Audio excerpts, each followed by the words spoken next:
دوستو، آج کی کہانی ایک نادان لڑکی کی سبق آموز کہانی، ایک ایسی لڑکی کی کہانی جو اپنا سب کچھ چھوڑ کر جاوید کے ساتھ بھاگنے والی تھی، لیکن عین وقت پر ایسا کیا ہوا کہ اسے قسمت نے بھیانک انجام سے بچا لیا۔ وہ ہانپتی کانپتی سیڑھیاں چڑھتی چھت پر پہنچی، جانے کیوں نیچے جانے کی بجائے وہ اوپر آ گئی۔ فون بجنے لگا، ایک دم سے اس نے سائلنٹ کا بٹن دبایا اور سیڑھیوں کی جانب دیکھنے لگی۔ جاوید۔ وہ فون اٹھاتے ہوئے بوکھلائے ہوئے انداز میں بولی، میں نے سب سامان تیار کر لیا ہے، کہاں ہو؟ میں بس پہنچنے والا ہوں، تم اطمینان رکھو اور ہاں جلدی سے نیچے آ جانا، ہمارے پاس وقت بہت کم ہے۔ جاوید نے جلدی سے جواب دیتے ہوئے فون بند کر دیا۔ شبنم کے لیے یہ انتظار اتنا طویل ہو گیا جیسے برسوں سے وہ انتظار کر رہی ہو۔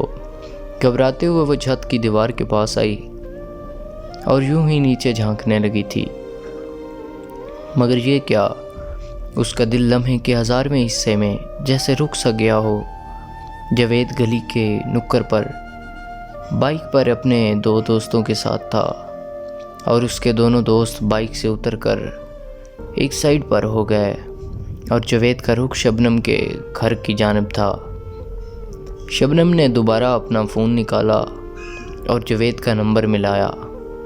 کال اٹھاتے ہوئے وہ بولا، جلدی نیچے آؤ، میں آ گیا ہوں، اور یہ بتاؤ اپنا زیور اور نقدی ساتھ لیا ہے نا؟ تم اکیلے آئے ہو نا؟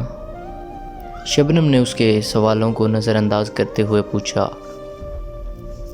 ہاں، میں نے اکیلے آنا تھا تو ظاہر ہے اکیلا ہی آیا ہوں، جاوید جھنجھلاتے ہوئے بولا۔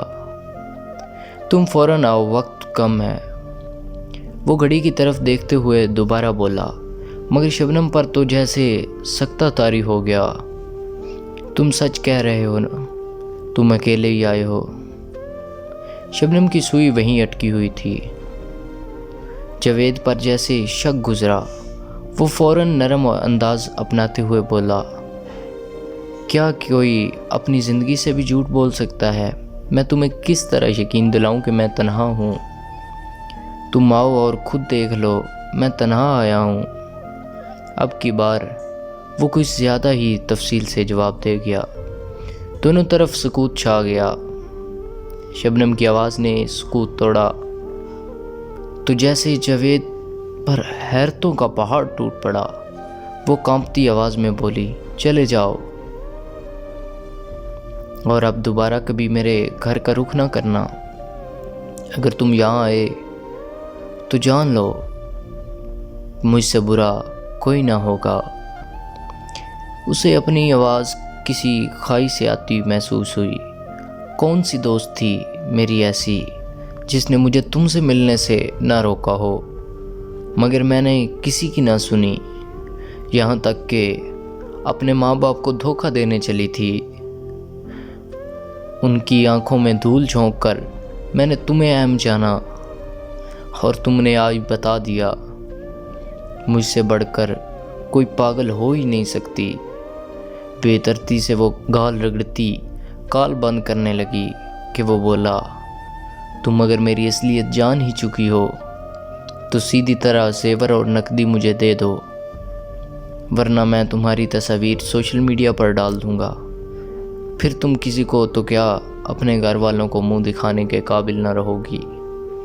غصے سے بولتا وہ چپ ہوا۔ ہر بے ایمان انسان کی طرح وہ اپنی اصلیت پر اتر آیا، مگر شبنم پر اس کا اثر نہ پڑا۔ وہ پھٹ پڑی، جاؤ جو جی میں آئے کر لو، میں کسی صورت تمہیں پھوٹی کوڑی نہیں دینے والی۔ اور ایک بات یاد رکھنا، جب کوئی توبہ کرے تو اس نے آسمان کی طرف شہادت کی انگلی اٹھاتے ہوئے کہا، وہ کسی کی توبہ رد نہیں کرتا، اور جب آزماتا ہے تو اپنے بندے کو رسوا نہیں کرتا۔ یہ کہتے ہی اس نے فون بند کر کے دیوار پر دے مارا اور ایسے رونے لگی جیسے اس کا کوئی اپنا مر ہی تو گیا تھا۔ اس کا ضمیر، کیا ہوتا اگر میں چھت پر نہ آتی؟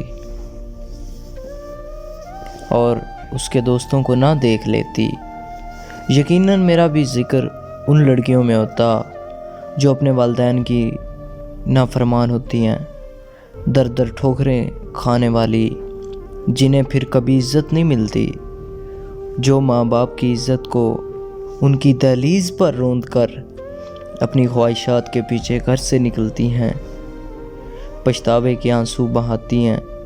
وہ اب سیڑھیاں اترتے نیچے آ رہی تھی، جیسے صدیوں کا بوجھ اس کے کاندھوں پر آ پڑا ہو۔ دوستو، ایسی بہت سی کہانیاں ہیں جو ہمارے معاشرے کا حصہ ہیں۔ ان کہانیوں کے بارے میں اگر ہمیں پتہ چل جائے تو شاید کوئی بیٹی یہ قدم اٹھانے سے پہلے 1000 بار سوچے۔ دوستو، میری پوری کوشش ہوتی ہے کہ میں تمام لڑکے اور لڑکیوں کے لیے اس زندگی اور اس دنیا کی تلخ حقیقتوں اور سچی کہانیوں کو پیش کروں۔ کیا پتہ میری کوئی کہانی سن کر کسی کو کوئی سبق مل جائے اور وہ اپنی زندگی کو برباد ہونے سے بچا لے۔ دوستو، بہت کم وقت ہے یہ زندگی جینے کا۔ خود کو پاک رکھیں، با کردار رکھیں، اپنے کردار کو داغدار نہ ہونے دیں۔ یہ زندگی بہت کم مہلت دے رہی ہے ہمیں۔ کچھ اچھا کرنے کی، کچھ اچھا کیجئے، اپنے رشتوں کا خیال کیجئے، ان کو وقت دیجئے، ان کو پیار دیجئے، خود کو مضبوط اور باہمت بنائیں۔ امید کرتا ہوں کہ میری آج کی یہ سٹوری تمام لڑکیوں کو بہت پسند آئی ہوگی۔